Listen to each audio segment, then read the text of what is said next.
How's it going, everyone? Welcome back to Comic Drops. Today we're diving into a brand new comic from Valiant Comics and Alien Books, the Darques Soulside. This one was written by Fred Van Lente with stunning artwork by Sebastian Cabral. So let's get into it.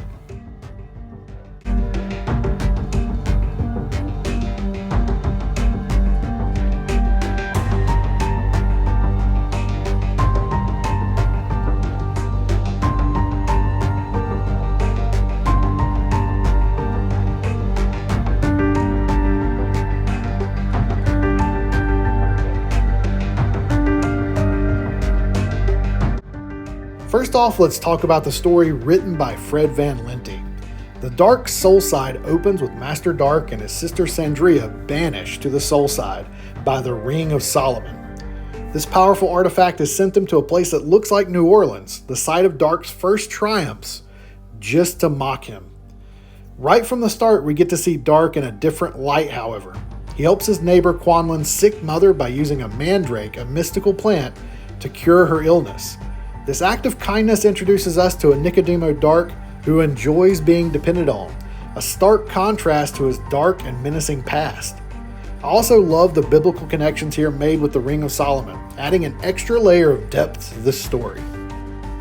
However, things take a darker turn. Darque thinks he sees the shadow of Shadow Man, which leads him away from his home. Upon his return, he finds his sister kidnapped, with only 3 bones left behind as a grim reminder. This sets Darque on a quest to the Necropolis, where he learns that a werewolf has taken Sandria and demands a weapon called L'Eclipse from the Insanitarium in exchange for her life. For those familiar with the Shadow Man video game, L'Eclipse is a familiar and intriguing connection as it's one of the weapons in that video game. That's awesome. As Darque prepares for his journey, he dons his classic red armor from the VEI era, a nostalgic moment for longtime fans, I'm sure. We get an insightful internal monologue where Darque reflects on his fascination with voodoo, which he admired in the slaves on his father's plantation. They were poor, but they had the power to bend the world to their will using voodoo. And this backstory adds depth to Darque's character and his motivations in this story. Next, Darque attempts to visit Mama Trauma, part of his plan to get into the Insanitarium. In a surprising and humorous twist, he is tranquilized and has his mouth sewn shut for disrespecting her assistant. This vulnerability in Darque, who is usually so dominant, is refreshing and adds a new dimension to his character.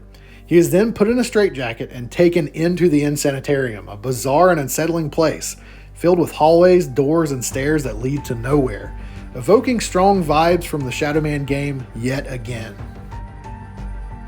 After getting inside the Insanitarium, a praying mantis-like doctor examines Darque, diagnosing him with late-onset humanity. This is illustrated by a cranial bulge indicating his desire to have been born in another time, and his restrictive skin that prevents him from shapeshifting. The doctor then plans to replace Darque's skin with a hexoplasm epidermis, a procedure that no one has survived. Just as the operation is about to begin, Darque ingeniously escapes by cutting the gas hoses, filling the room with a gas that enhances pain and fear. The issue concludes with Darque turning a corner, pursued by a ghostly blob. In my opinion, Fred Van Lente has given us a fresh and engaging take on Master Darque with this comic. Seeing him out of character as a big bad villain in the Valiant universe was refreshing, and the horror elements were gripping and kept me hooked throughout the entirety of this comic. Alright, now let's talk about the visuals. Sebastian Cabral's art is nothing short of fantastic. The characters are consistently drawn, with each one maintaining their distinct look and feel throughout the comic. The horror aspects of the book are its strong points, with Soulside depicted as a unique and haunting place.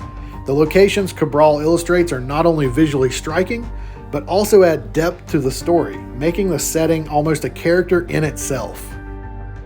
An awesome and nostalgic element of this comic is the look of Master Darque. His appearance harkens back to his look in the original run of Shadow Man in the 1990s and the VEI relaunch in 2012. This classic red armor brings a sense of familiarity and excitement for longtime fans like me.